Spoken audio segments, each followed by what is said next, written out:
what about for future foreseeing? Cool question. What could be possible? Yeah, really cool question. I'm glad you actually asked that. So I wasn't imagining it that way in the beginning, because I actually don't look at the future that way. It's too filled with probabilities. So for me, I can say I'm very gifted in seeing the future. That's been very easy for me to see 20, 25 years.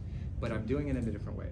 I'm doing it the way it actually works, is there's infinite probabilities, and what there are, there's trends, there's these lines that happen to have, some are more dense than others. So they're like the more likely probability. So I can catch into those and resonate with those very well. So can she. So she can do, she's had amazing predictions. I just want to caveat how the future works. Yes. That it's not an exact science, but dang man, she's had some really amazing stuff to the, whether it's a prediction for the day of, or in months ahead, she's gotten them. And so, but just looking at the future that way can be a little dangerous as long as you understand that it's your choices getting you there. You could ask, hey, what's the most likely trajectory I'm in now towards my career, towards you know, my gifts to express in this world? That for sure. And you can also be mixing in things like, we also create these little things called like destiny and fate nodes is what I call them, because they're not entirely written in stone.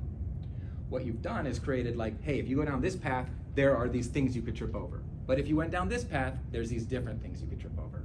So it's all over the place like this. So when I go and look in the future, it's just like massive all these trajectories and all these little pockets all over. And you just get to make these choices all the way through it.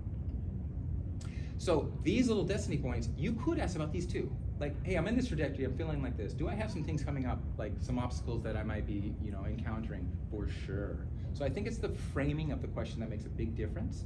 And I want to do a lot of education around that to help with people. So I'm putting out a lot of videos on YouTube to help explain more of this stuff, but you can certainly use it that way. I think it's framing it is what makes the better result of it. Does that make sense? Yeah, that does. And we can definitely work with some foretelling stuff here and show you how I go about it. But I'm seeing like a lot of people using it that way. Normally I wouldn't ask that type of thing, but I have some things in with my work coming up, and so I need to call that guidance or helping. And she'll do it. That one can be easily, because it's also constrained. So it's what people were doing is like, tell me what my year's gonna be like.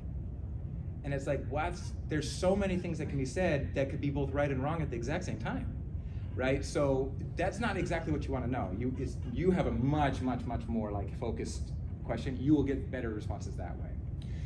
What I like to teach with my students is like, hey, instead of what's my year going to be like, it's like, what can I do now to make my year this way? Because your power is now only. Past is gone. Future hasn't happened yet, so we only have this present moment. In here is where you make the changes that ripple forward, that create the future you encounter. Does that make more sense? So it's always here, and I always want to bring the power for you back to now, back to you, back to here.